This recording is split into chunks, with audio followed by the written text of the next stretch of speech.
Today we read John chapter 14, verses 18 to 23.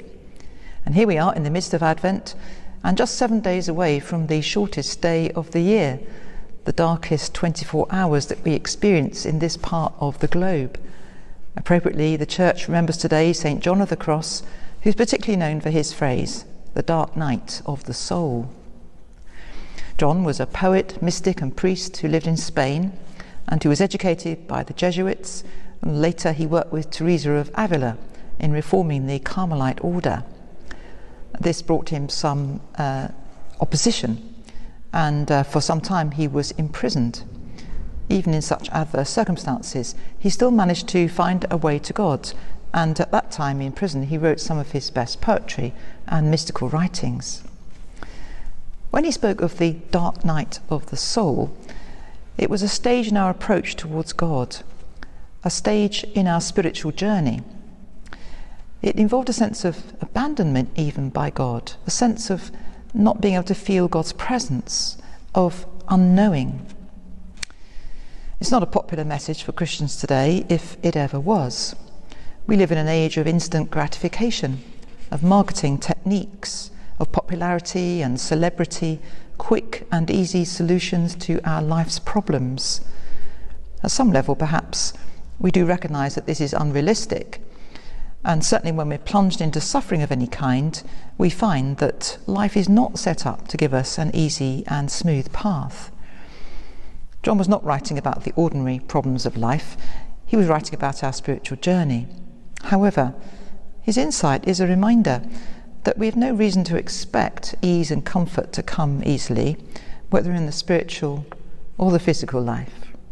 After all, one doesn't get fit enough to compete, say, in international sport without a great deal of training, effort, self-denial, discipline, and very, very hard work.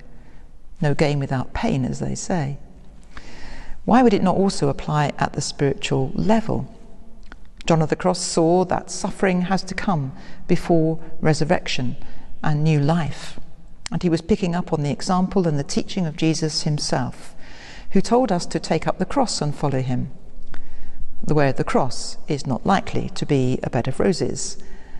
At least there'll be thorny ones.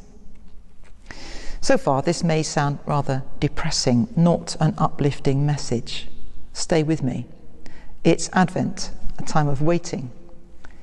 The other side of the coin is that when we are in the darkness, it's the prelude to light. This we can hold on to.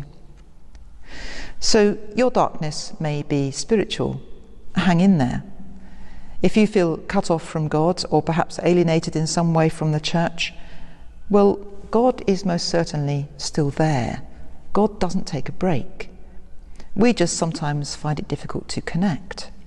Wait and go on praying, even if it seems to fall on deaf ears. That will change. Or your darkness may be a form of sad syndrome, a struggle that you encounter every winter with the dark days and which drags you down emotionally. Well, as well as all the remedies and treatments which are well worth trying for this condition, it is worth remembering that the winter is the prelude to spring. Spring will come. Whatever your experience of darkness, in this season we await the coming of the light, Jesus, who came to save and to bring life and joy into the world. The light shone in the darkness, and the darkness has not overcome it.